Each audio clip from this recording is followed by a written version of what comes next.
help, of course, of our Vice Mayor, Chia Chesa, and the members of the Sangguniang Panglungsod. Hindi naman siya imposible. Mahirap, pero hindi imposible.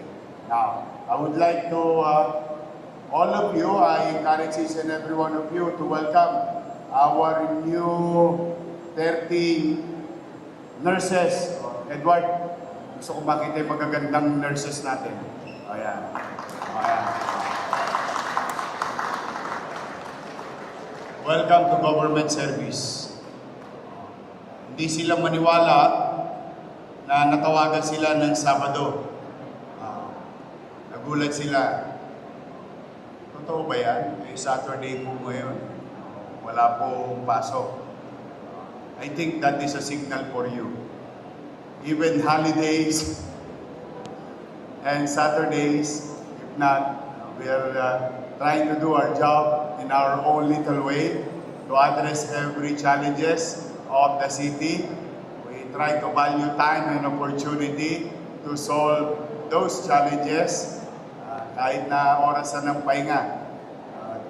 Good luck sa inyo sa Maynila. Dito, walang tulugan.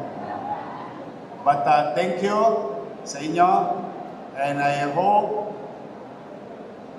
siguro naman marami kayo nababasa sa Facebook, madalas ang maireklamo ang mga nurses, ano raw, ano tawag yan? Masungit, o tayo magsusungit. I'm telling you straight, hindi madali magtrabaho para sa tao. Sabihin, milyon-milyon, daan-daang libo, iba-ibang isip, iba-ibang damdamin, iba-ibang pananaw. Kaya tayo mga nasa pamahalaan, dapat lalawakan natin ang ating pangunawa. Tayo ang uunawa sa kanila. But again, of course, we will not also tolerate yung abusado lang. No? But as much as we can, abaan ninyo, pasensya ninyo.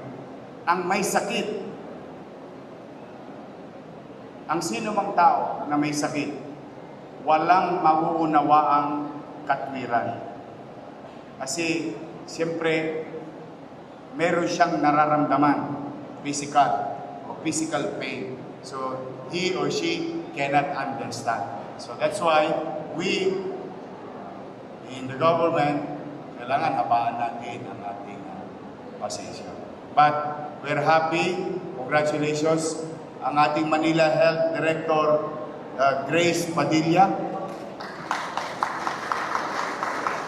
Sa lahat ng mga empleyado dito, alam ko marami kayong minahal. Baka parado na po siya, bubuksan na natin ang cat lab sa lungsod ng Maynila. I hope hindi nyo magamit. But if ever that you needed it, ayan, magbubukas na officially. After 3 long years of our machine sleeping, not being utilized, the same thing with Baseco Hospital last week, binuksan na natin. So, ito, isang patunay na patuloy tayong mamumuhunan sa kalusugan ng ating mamamayan.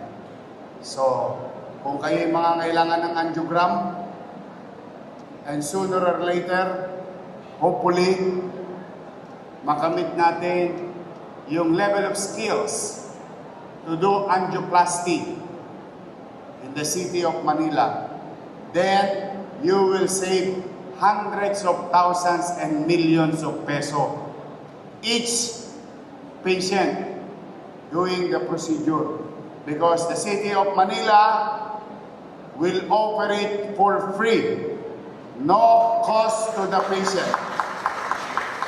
It is your money that we use. We are just utilizing it properly and efficiently. You deserve better things from your government. Sa ating mga kapwa manggagawa, mag-ingat kayo. Pabago-bago ang panahon, puso ang sipon, ubo, punta kayo kay Padilla, maraming vitamins yan. Mag-iingat kayo sa inyong pangangatawan. Huwag kayong magkasakit. Una, kailangan kayo ng pamilya nyo. Pangalawa, kailangan ko kayo. I cannot do this on my own. I cannot do this alone.